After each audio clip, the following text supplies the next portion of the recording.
Les 5 blessures qui empêchent d'être soi-même. C'est le thème de ce tout nouveau podcast dont je vais te parler tout de suite.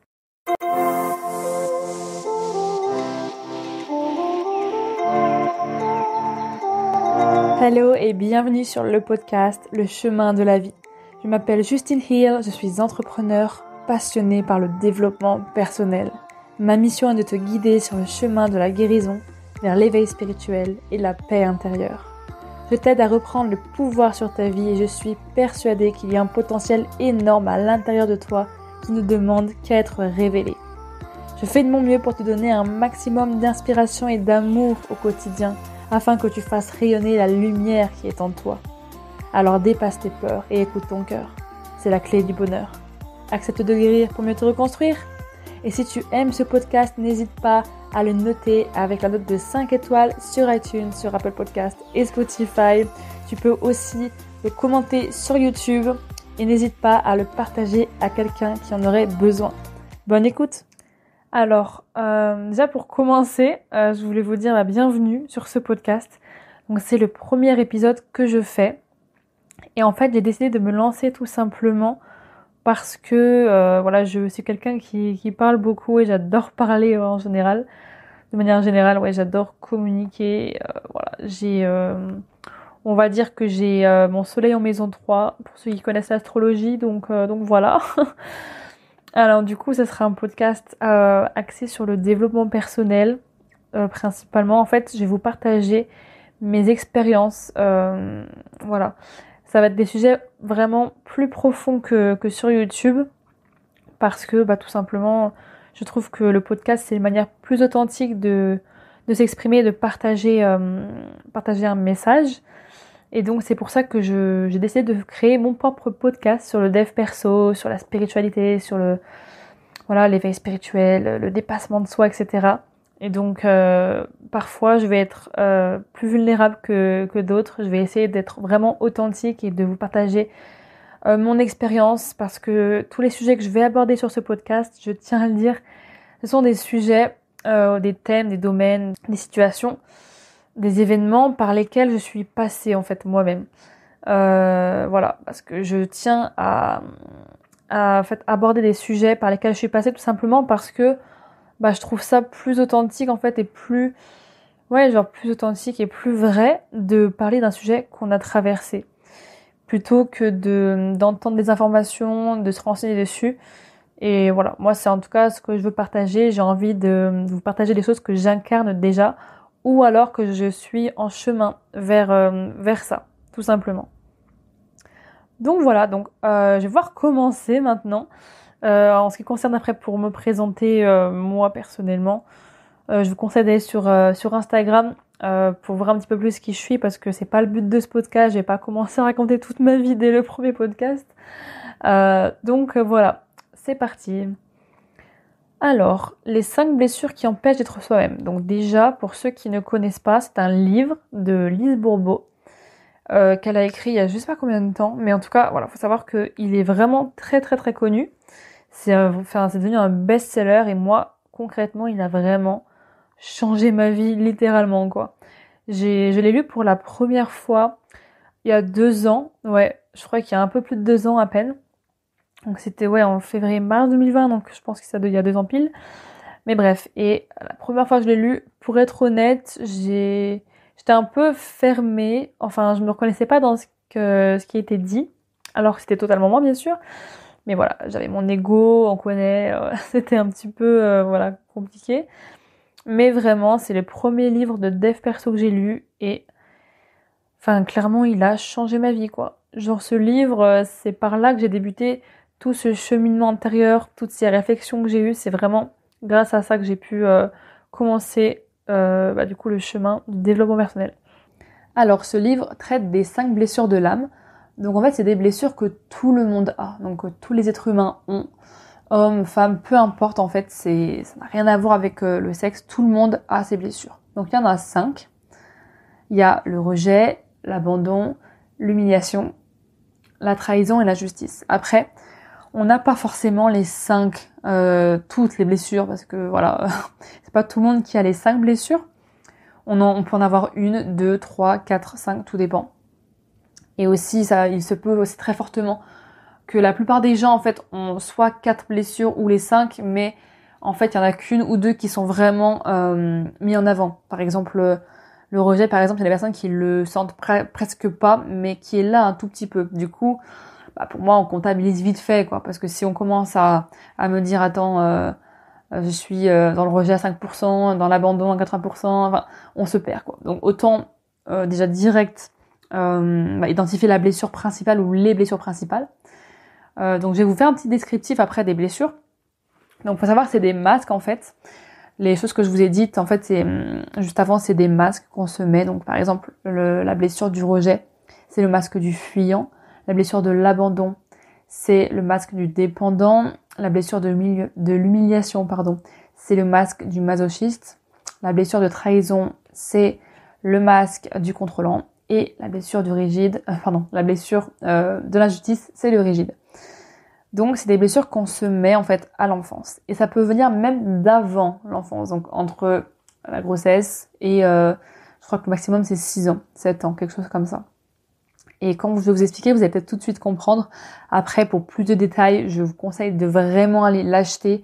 Et ce livre, je l'ai vraiment conseillé à tout le monde. Genre, je l'ai conseillé à ma mère, à mon père, à toute ma famille limite, à mes amis, enfin bref, à tout le monde. Parce que je le trouve génial. Franchement, moi, ça fait la 4e fois que je le lis et je découvre encore plein de choses pour vous dire.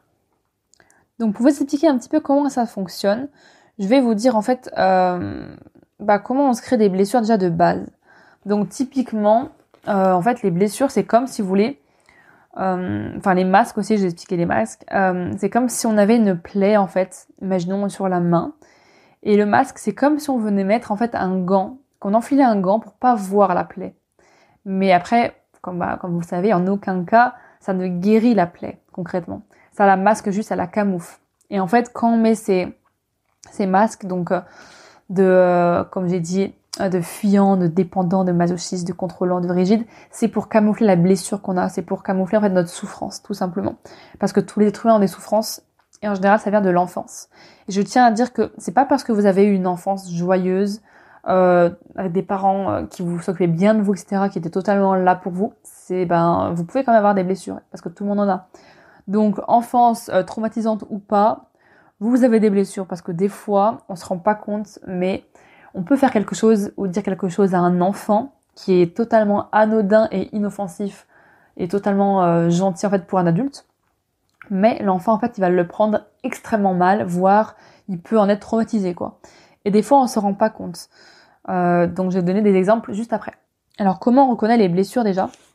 Avant de vous expliquer concrètement la définition, les caractéristiques des 5 blessures, on les reconnaît avec le physique. Donc on peut aussi avec le comportement, mais on va dire que moi je trouve que le physique c'est quand même beaucoup plus parlant, dans le sens où typiquement le physique il reflète un petit peu votre état d'esprit, vos pensées. Donc le physique il est plus parlant parce qu'on peut pas mentir par rapport à son corps. Par contre on peut s'inventer des histoires par rapport au mental. Donc ça pour moi c'est un point important. Après bien évidemment il faut pas se cacher derrière les blessures et se dire oui, mais moi, j'ai la blessure d'abandon, j'ai peur d'être abandonnée, donc tu comprends, c'est normal que j'ai réagi comme ça, que je te demande de faire ci, de faire ça, blablabla. Non, en fait, faut pas utiliser, j'aime pas dire il faut pas, mais où il faut.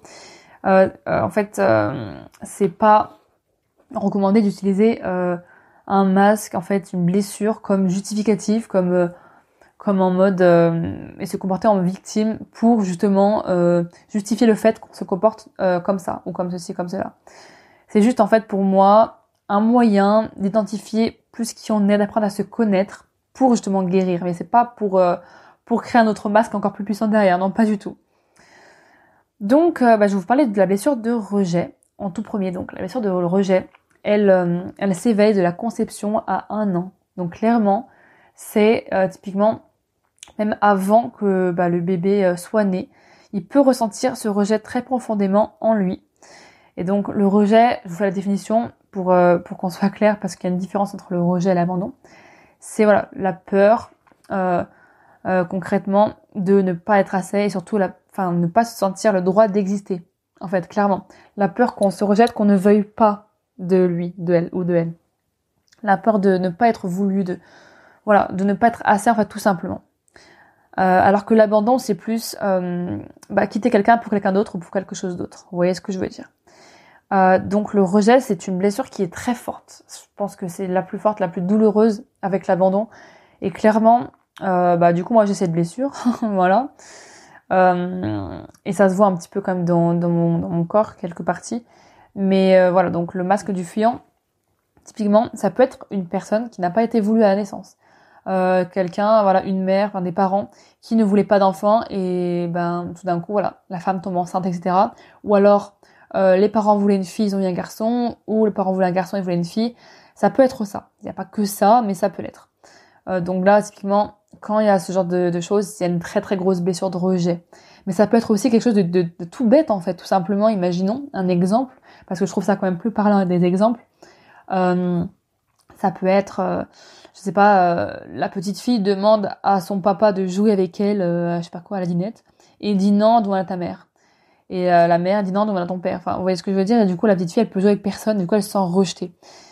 Ça, c'est un exemple, mais il peut y en avoir plein des exemples. Et c'est des choses toutes bêtes, des fois. C'est pas forcément des choses très très lourdes, tout dépend de l'enfance que vous avez vécue, mais voilà, ça peut être des choses toutes simples. Et concrètement, comment il se comporte le fuyant, donc celui qui est là, qui porte la blessure du rejet? C'est une personne qui a la peur, enfin vraiment la plus grande peur, je pense que c'est la panique et c'est aussi le fait de pas être aimé. Oh my god, je suis pas assez bien, je suis pas assez, mais est-ce qu'on va m'aimer, etc. En fait, c'est quelqu'un qui ne donne pas le droit d'exister, donc il va vouloir s'effacer, il va vouloir ne pas apparaître aux yeux des gens. Donc, par exemple, typiquement quelqu'un qui a la blessure de rejet, par exemple dans un groupe de personnes, d'amis, de je sais pas quoi, c'est la personne qui va se mettre en retrait tout de suite, qui ne va pas se mettre en avant, pas du tout. Genre au contraire, qui va s'effacer, qui veut être inexistant. Et le fuyant se croit nul, bon à rien, il veut disparaître, etc. Il veut s'effacer, il veut qu'on le remarque le moins possible. Donc ça c'est au niveau du caractère aussi. Il est souvent dans la lune après, mais bon, après il y a plein de caractéristiques. Donc je vous conseille de vraiment aller lire le livre. Après c'est des personnes qui mangent très peu, qui sont par exemple dans les maladies, c'est plus les personnes anorexiques qui vont avoir la blessure de rejet, c'est un exemple, il n'y a pas que ça bien sûr, mais voilà, des choses comme ça. Et au niveau du physique, donc quelqu'un qui a la blessure de rejet, c'est quelqu'un qui a un corps tout maigre, ou alors juste une partie, s'il n'a qu'une petite blessure, donc un corps étroit, fin, contracté, tout mince, tout fragmenté, et même on peut voir que la personne, il lui manque une partie des fois, que c'est pas symétrique des deux côtés. Après oui, c'est pas symétrique chez tout le monde, mais là c'est vraiment peut-être plus flagrant, qui manque une partie, je sais pas, qu'il y a un décalage, vous voyez ce que je veux dire? Donc voilà, c'est des yeux très petits, l'impression d'avoir un masque autour des yeux, plutôt des cernes, des choses comme ça. Donc ça c'est l'attribut physique. Après je sais qu'il y a beaucoup de gens qui ne croient pas au physique et qui pensent, qui se rattachent que au caractère au niveau du mental. Mais je redis que, pour moi, le physique, ça parle plus que le mental, dans le sens où le physique, on ne le contrôle pas. Donc, c'est comme les maladies, par exemple. Donc, je vais pas trop m'étaler, voilà. Mais, par exemple, je sais pas, si vous avez une grosse maladie, moi, je pars du principe que ça vient, en fait, de l'émotionnel, quoi, de ce que vous ressentez. Et ce que vous ressentez, ça se traduit par le corps. C'est pour ça que je trouve que les blessures, c'est encore plus parlant en se regardant physiquement pour trouver en fait la blessure qu'on a. Donc voilà. Ça c'était pour le rejet. Ensuite, on va passer à la blessure d'abandon. D'ailleurs, je lis en même temps le livre, je l'ai sous les yeux pour regarder un petit peu les petits détails parce que les trucs que j'oublie des fois. Alors, la blessure d'abandon, ça aussi, je pense que c'est l'une de mes plus grosses blessures, très honnêtement. Je sais pas en fait laquelle c'est la plus grosse, j'ai l'impression que j'ai toutes, sauf l'humiliation peut-être. Mais l'abandon, en tout cas, c'est celle qui me fait le plus souffrir, on va dire. Donc, c'est une blessure qui s'éveille entre 1 et 3 ans, donc c'est un petit peu plus tard que le rejet. Ah oui, j'ai oublié de dire aussi dans la blessure du rejet que en fait, la blessure s'éveille avec le parent du même sexe que l'enfant. Donc, fille et mère ou fils et père. Vous voyez ce que je veux dire? Parce que voilà, ça c'est important aussi à savoir. Parce que, par exemple, si tu te sens rejeté par ton papa alors que tu es une fille, peut-être que tu te sens plus abandonné, peut-être que c'est plus de l'abandon que tu ressens, et que en fait c'est avec ta mère que tu te sens rejeté et que tu rejettes les autres, parce que en fait il faut savoir aussi que la blessure, bon, et c'est un exemple, hein, ça peut être toutes les blessures. Imagine tu rejettes, tu te sens rejeté par ta mère, bon du coup tu la rejettes et les autres te rejettent. C'est vraiment un cercle en fait vicieux dans les trois sens. Donc on te rejette, tu rejettes et tu te sens rejeté. Ça peut être pareil avec l'abandon, etc., etc. Donc voilà. Et la blessure d'abandon, et ben du coup c'est en relation avec le parent du sexe opposé. Donc une fille avec son père et un fils avec sa mère, tout simplement. Donc l'abandon, comme je l'ai décrit juste avant, c'est la peur, en fait vraiment que quelqu'un nous abandonne, nous laisse tomber pour autre chose, pour quelque chose d'autre, quelqu'un, une situation ou quoi que ce soit. Et vraiment ça c'est très profond. Ça, je pense que c'est l'une des plus souffrantes. Et pourquoi je dis que c'est l'une des plus souffrantes avec celle du rejet, donc rejet et abandon? Parce que ça vient toucher l'être directement. C'est qu'on ne se sent pas assez dans l'être, ça vient vraiment toucher notre âme en profondeur. C'est pour ça que ça fait terriblement mal en fait. Et du coup, on se crée le masque du dépendant. Donc voilà, c'est pour ça que la majorité des personnes qui sont dans l'abandon, il y a quand même pas mal de gens, enfin non, plutôt l'inverse. La majorité des gens qui sont dans la dépendance affective, ils ont la blessure d'abandon. Parce que c'est des gens qui ne peuvent pas, en fait, j'exagère un petit peu, mais limite survivre sans les gens, en fait, tout simplement. Qui se sentent perdus s'ils ne se sentent pas soutenus. Donc, par exemple, au niveau du caractère, c'est des personnes qui vont se transformer. C'est des personnes qui vont se transformer en victimes tout de suite. Donc voilà, victimes. Donc les personnes qui souffrent d'abandon ont besoin d'une présence constante. Leur plus grande peur, c'est de finir seul. C'est la solitude, c'est d'être seul. Ils ne peuvent pas être seuls. Pour eux, c'est pas possible. Ils aiment bien attirer l'attention. Donc en fait, peu importe la manière dont ils vont s'y prendre, ils vont vouloir attirer l'attention à eux, qu'on s'occupe d'eux. Parce que ce qu'ils recherchent par-dessus tout, c'est le support et le soutien. Parce que quelqu'un, même s'il peut prendre des décisions tout seul, en fait, il va préférer, par exemple, du coup, le dépendant, demander son avis à quelqu'un, alors qu'il sait très bien ce qu'il veut, mais préfère demander pour qu'on le soutienne et qu'on l'accompagne dans son choix. Moi, je me reconnais assez là-dedans parce que je suis le genre de personne qui va demander l'avis à plein de monde, alors qu'en fait, je sais déjà ce que je veux. Donc voilà, typiquement, c'est ça. Et l'abandon, oui, ça peut être... ça peut se manifester comme exemple, parce que j'aime bien donner des exemples. Par exemple, une petite fille, je sais pas, elle est chez elle et tout, et son papa, il va faire les courses, il la laisse seule, on va dire, je sais pas, une demi-heure, 1 heure, bref. Et en fait, quand il va partir de la pièce, il va prendre sa voiture, etc., la petite fille, peut-être qu'elle va se sentir comme en mode mais j'ai peur, qu'est-ce que je fais, je panique, peut-être qu'il va plus jamais vouloir me voir, peut-être qu'il va m'abandonner, peut-être que je le verrai plus jamais. En fait, la fille, le garçon, peu importe, se sent comme si il est en train de m'abandonner, il est en train de me laisser, il part, où elle part, qu'est-ce que je fais? Donc c'est la panique en fait à bord, clairement, c'est la peur qu'on nous abandonne. Et ça, voilà, c'est des situations qui peuvent arriver comme ça. C'est pas forcément parce que votre père, votre mère est parti de chez vous, vous l'avez plus jamais revu. Non, ça peut être juste, il part de la pièce, tout simplement. Il part juste de la pièce pour aller faire autre chose. Et vous sentez, comment je vais faire? Il y a un gros vide en moi, qu'est-ce que je vais faire? Donc voilà, ça peut être un exemple comme ça. Moi, je sais que l'abandon, je l'ai ressenti très très fort. C'est une blessure que je travaille énormément, d'ailleurs. Voilà, donc c'est des gens qui sont très fusionnels, qui ont besoin de soutien, qui ont besoin, d'être proches des personnes, de sentir qu'ils sont là pour eux. C'est des gens de personnes qui vont se déclencher beaucoup de maladies, en général. Parce que, ils pensent qu'en fait que, je dis ils pensent, mais quand ils sont dans leur ego, dans leur mental, bien sûr. Quand je dis ils, je m'inclus dedans, ça peut être, n'importe qui. Donc ils pensent que, en ayant des maladies, ça évite de souffrir parce que les gens sont autour de nous. Et donc, ils s'imaginent que il faut être malade pour qu'on s'occupe de toi. Sauf que non, c'est pas ça. C'est pas vrai du tout. Mais voilà. Et en fait, il a peur qu'on le lâche, tu vois. Donc voilà. Et au niveau du physique, ça je l'ai pas dit, je crois. Oui, c'est quelqu'un aussi qui a un corps assez long, assez mince, mais un peu avec un manque de tonus. Donc après, tu peux mixer, par exemple, la blessure du rejet, de l'abandon, avec un corps où il manque l'impression d'une partie, donc le rejet, et un corps tout mou, avec des, je sais pas, des bras tout mous. Et typiquement, même quelqu'un qui fait de la muscu, il peut avoir la blessure d'abandon, parce que des fois on peut camoufler facilement, en plus avec la chirurgie de nos jours, on peut camoufler vachement les blessures. Mais par exemple, quelqu'un qui fait de la muscu et tout, et qui arrête d'un coup, et qui a les bras tout flasques, c'est un petit peu dans l'excès, et voilà, et ben, ça se voit qu'il a la blessure d'abandon, tout simplement. Donc voilà. Et c'est surtout des parties flasques, tombantes, qui pendent un petit peu le long du corps. Et c'est des gens qui vont un petit peu, tu vois, toujours s'adosser, enfin se vautrer contre leur chaise ou s'appuyer contre quelque chose, s'appuyer contre un mur. Toujours avoir besoin de soutien, même dans le physique. Hein. Donc ça, c'est assez marrant, le parallèle, quoi. Donc voilà pour la blessure d'abandon. Ensuite, je vais passer à la blessure d'humiliation parce que je me aperçois que ça fait déjà 20 minutes que je parle, mais je suis une pipelette, c'est incroyable.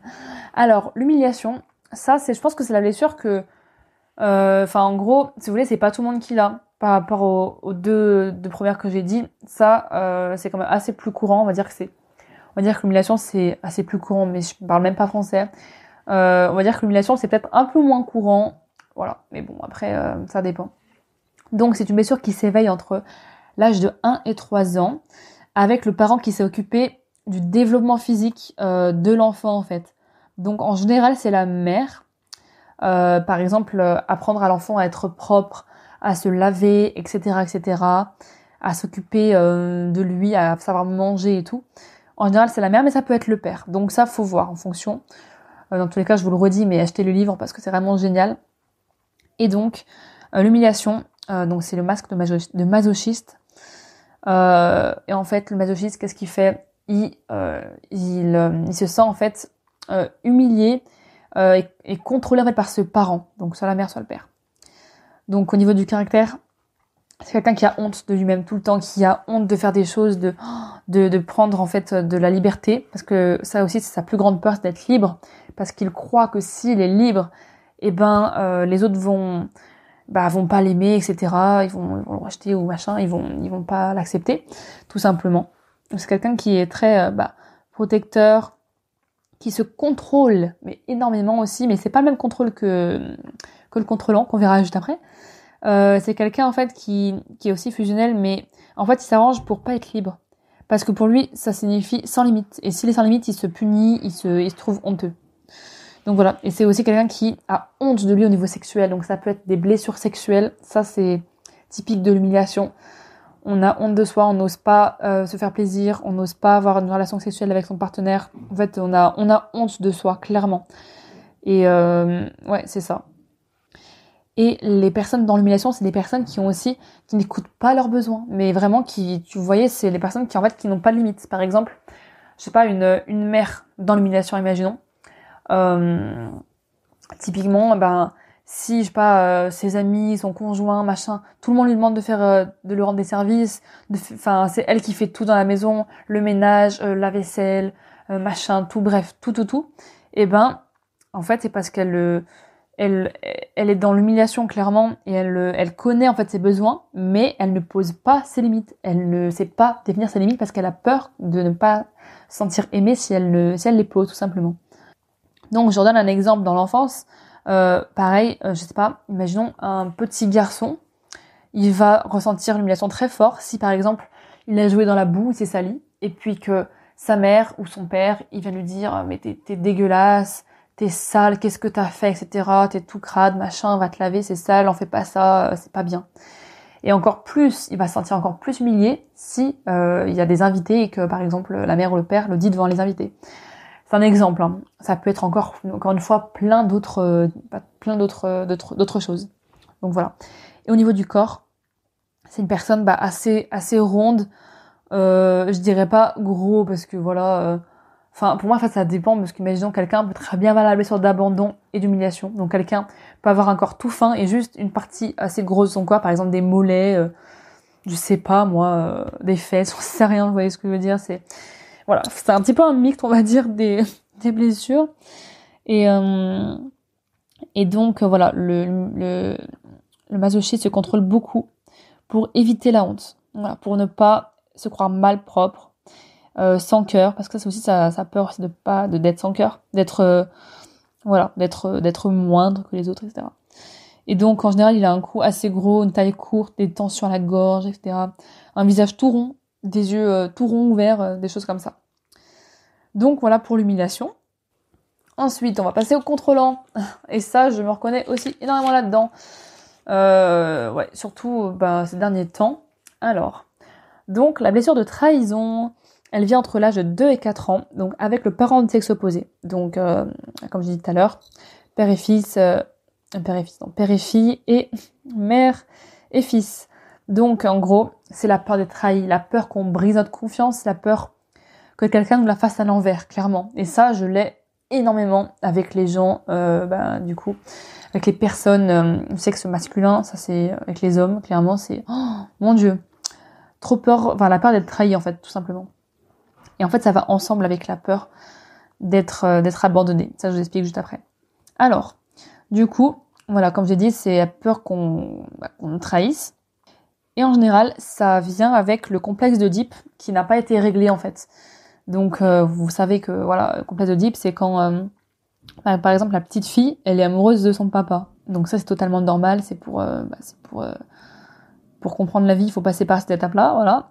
Et qu'en fait, faut que, du coup, quand il est réglé, ce complexe d'Oedipe, ça fait que, la petite fille ou le petit garçon doit comprendre qu'il y ait eu besoin de l'autre. Donc, par exemple, la petite fille doit comprendre qu'il y ait besoin de la mère et du père, en fait, pour qu'elle existe. Parce que si elle croit que c'est elle, en fait, l'amoureuse ou machin, elle va avoir des soucis plus tard. Je sais pas si vous voyez ce que je veux dire, je suis pas très français, mais au pire, vous irez voir sur Internet. Bref. Et donc, c'est des personnes qui ont tendance à manipuler. Voilà. Et elles ont un manque de confiance parce que leurs attentes n'ont pas été répondues dans la connexion, amour, parents, etc. Parce que leurs attentes ne sont pas comblées et donc, elles ont développé ce masque précis. Donc c'est des personnes qui se croient très responsables, très fortes. Donc c'est typiquement les personnes qui vont se mettre en avant, totalement opposées en fait au rejet, qui lui va totalement se mettre derrière. Le contrôlant, il va se mettre en avant. Il va vouloir parler fort, etc. Chercher à être spécial, à être important. C'est quelqu'un aussi qui a du mal à tenir ses engagements et ses promesses. Et qui ment, en fait. Qui peut mentir alors qu'il déteste le mensonge, mais il ment. Ça, c'est aussi l'ego qui nous fait croire qu'en fait, on n'est pas comme ça alors qu'on l'est. Donc, ça peut être quelqu'un de séducteur, manipulateur. Quand je dis séducteur, c'est pas forcément sexuel, hein. Ça peut être séducteur pour avoir ce qu'on veut, en fait, dans la vie de tous les jours, en général. Donc c'est quelqu'un qui a beaucoup d'attentes et qui a des changements d'humeur de ouf. Donc moi je me reconnais par exemple dans la personne qui a beaucoup d'attentes et beaucoup de changements d'humeur. Après, manipulatrice, séductrice, ça, je me reconnais pas trop là-dedans. Mais bon, voilà. Et c'est quelqu'un qui veut toujours avoir raison, à toujours avoir raison et qui veut convaincre, impatient, intolérant. L'impatience et l'intolérance, je pense que c'est le pire chez le comment ça s'appelle, le contrôlant. J'ai perdu mes mots. Donc voilà, et sa plus grande peur, c'est la séparation, le reniement, que quelque chose se sépare, la dissociation, et des choses comme ça.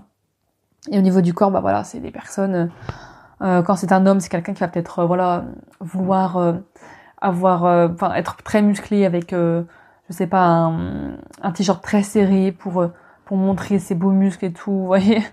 La femme, ça peut, être quelqu'un qui aime aussi se montrer et dans le corps, ça se voit que ces personnes-là, elles exhibent leur force, tu vois, elles veulent montrer leur force. Chez l'homme, en général, c'est les épaules plus larges que les hanches, mais ça peut être l'inverse aussi, la femme, pareil, donc voilà. C'est poitrine bombée, ventre bombé, voilà. Je suis sûre que vous allez reconnaître des gens qui sont comme ça. Donc ça, c'était la blessure de trahison. Et donc oui, la blessure de trahison, elle va ensemble avec l'abandon, parce qu'elles sont un petit peu reliées. Donc c'est toutes les deux des blessures qui vont avec le parent du sexe opposé. Après, c'est pas nécessairement toutes les personnes qui ont la blessure d'abandon qui ont la blessure de trahison, mais en général, quand t'as la blessure de trahison, t'as l'abandon aussi. Je sais pas si vous avez compris mon point de vue. Moi, je me reconnais beaucoup dans les deux, mais voilà. Et je voulais dire que les 3 dernières blessures, humiliation, trahison et injustice, c'est des blessures qui touchent le faire, l'avoir, plus que l'être. L'être, c'est vraiment l'abandon et le rejet qui sont les plus souffrantes, vraiment. Alors que là, c'est plus selon ce que tu fais. Ils ont peur d'être jugés sur ce qu'ils font ou ce qu'ils ne font pas. Ensuite, la dernière blessure, après j'en aurais fini avec ce podcast. Donc elle se déclenche entre l'âge de 4 et 6 ans avec le parent du même sexe. Donc ça aussi c'est une blessure que j'ai. En fait je pense que j'en ai 4 concrètement, mais voilà. Et donc c'est vouloir en fait être juste, la justice, genre que tout soit parfait, tout soit correct. Voilà, donc en fait on se bloque. Donc c'est le masque du rigide. Alors c'est quelqu'un qui est très, au niveau du caractère, très perfectionniste, qui veut que tout soit parfait, tout soit carré, tout soit comme ça. Et il se coupe totalement de ce qu'il ressent. Donc ça peut être, il peut être perçu comme quelqu'un de froid, quelqu'un qui n'a pas de sentiments, pas d'émotions, qui en a rien à foutre un petit peu. Alors qu'en fait c'est tout le contraire. C'est quelqu'un qui, en général, c'est quelqu'un qui est très sensible, mais qui ne le montre pas du tout. Et donc il paraît assez froid. Et ouais, en fait, il veut pas sentir, parce que pour lui, si ça s'autorise à sentir ses émotions, il va souffrir. Donc, il peut avoir tendance à croiser les bras pour couper son senti, à vouloir être parfait dans tout ce qu'il fait, trop optimiste, voilà. Après, voilà, c'est quelqu'un qui aime bien bouger, qui est assez vivant, qui aime bien faire plein de choses, qui se justifie beaucoup, qui vraiment a du mal à demander de l'aide parce qu'il veut tout faire tout seul. Il fait tout pour cacher sa sensibilité. Il peut avoir aussi un ton de voix assez rigide, dans le sens assez agressif, raide. Donc moi, je sais que j'ai un petit peu cette manie d'avoir un ton de voix peut-être un peu agressif parfois, bien que je me sois calmée quand même. Voilà. Et c'est quelqu'un qui se compare beaucoup aux autres. Cette personne l'a fait mieux que moi, mais lui, machin, et trucs, nanani, nanana. Donc voilà, il a du mal à se faire plaisir, il aime pas trop les cadeaux, recevoir des cadeaux. C'est quelqu'un, par exemple, typiquement, celui du rigide, c'est si vous êtes entre amis ou peu importe, entre familles, et que vous allez au resto, et que vous dites, je sais pas, on partage, on divise la note en 5, allez c'est bon, et ben le rigide, vous êtes sûr qu'il va vous dire, non mais attends, toi t'as payé plus, moi je vais payer plus que toi, blablabla. C'est un délire comme ça, ouais, il aime bien que ce soit carré. Hein. Donc c'est quelqu'un qui peut se créer facilement des burn-out, parce que épuisement, hein, voilà. Et au niveau du corps, rigide, hein, typiquement, faut que ce soit parfait, bien proportionné, voilà. C'est quelqu'un qui aime bien avoir les vêtements près du corps aussi, que tout soit carré, vous voyez ce que je veux dire. Donc c'est un corps, enfin une personne qui peut aussi se créer beaucoup de problèmes aux articulations. Donc voilà. Et aussi l'exemple que je peux vous donner par rapport à la blessure d'injustice au niveau de l'enfance. Par exemple, elle peut elle peut trouver ça injuste que sa maman, la petite fille ou son papa pour le fils, qu'ils veulent pas faire telle chose pour elle ou machin. Enfin, ils veulent pas jouer avec elle, ou ils veulent pas du coup lui montrer de l'attention, parce que en général, on a les mêmes blessures que nos parents aussi, ça faut savoir. Vraiment, on a en général exactement les mêmes. Donc par exemple, une mère qui ne dit pas je t'aime à sa fille, ou un père qui ne dit pas je t'aime à son fils, peut-être que les rigides, enfin le petit garçon, la petite fille va trouver ça injuste. Mais après, ce que je tiens à dire aussi, parce que du coup là je pense qu'on est fini avec les 5 blessures. Donc voilà. Après je peux vous donner un exemple ici pour le contrôlant, donc pour la trahison, que par exemple quand il était petit, la personne qui sous trahison, par exemple la petite fille, on va prendre un exemple, si la petite fille, enfin le père du coup n'a pas répondu aux attentes de la fille, en mode ça peut être n'importe quoi, et elle peut se sentir trahie. Mais après, voilà, comme je disais, toutes les blessures en fait c'est pas la blessure qui caractérise ce qu'on ressent, c'est l'inverse. C'est-à-dire que dans une même situation, par exemple, imaginons, je sais pas, une mère, elle abandonne ses enfants, et ils vont à l'orphelinat, enfin voilà, quelque chose d'horrible. Et les enfants plus tard, quand ils vont grandir, peut-être qu'ils vont sentir de l'abandon, mais ils peuvent ressentir ça comme de la trahison, comme de l'injustice, comme du rejet, d'humiliation. Enfin, en fait, tout dépend en fonction de vous, comment vous le ressentez. Parce qu'une même situation peut être ressentie par plein d'émotions différentes. Donc ça, c'est un autre exemple, voilà. Après, j'ai d'autres exemples comme, je sais pas, les parents sont très méchants avec l'enfant, ils lui parlent mal, etc. L'enfant, il peut trouver ça injuste, il peut trouver ça que c'est pas juste, et que c'est de la trahison, c'est du rejet, de l'abandon, enfin bref, vous avez compris quoi le principe. Donc voilà pour les blessures, j'espère que ça a été clair pour ce premier podcast. Je pense que je me suis un petit peu affolée, j'ai commencé à parler un peu plus vite au tout milieu, je sais pas quand, parce que je suis quelqu'un qui parle beaucoup, qui raconte toute sa vie, qui parle super vite en plus. D'ailleurs, c'est pour ça que j'ai voulu créer mon podcast et ma chaîne YouTube. Mais je voulais vraiment que ce podcast aille en plus en profondeur par rapport aux blessures. Après, si vous voulez, je pourrais vous faire un autre podcast prochainement, plus tard, je ne sais pas quand, par rapport à la guérison des blessures. Parce que c'est important aussi de comprendre nos blessures, mais c'est aussi important de savoir comment on peut améliorer tout ça, parce que ça nous fait souffrir. Parce que concrètement, là, je vous ai passé en revue les choses très rapidement, mais voilà, en ce qui concerne les 5 blessures. Donc, c'est tout pour moi. En tout cas, j'espère que ça vous aura plu. N'hésitez pas à commenter ce premier podcast, à me laisser une note sur iTunes ou sur Spotify, parce que maintenant, on peut le faire. Et n'hésitez pas aussi à me contacter sur Instagram si vous avez des questions ou des choses que vous voulez me dire ou des idées par rapport au prochain podcast que je pourrais faire. Ça me ferait super plaisir de vous parler.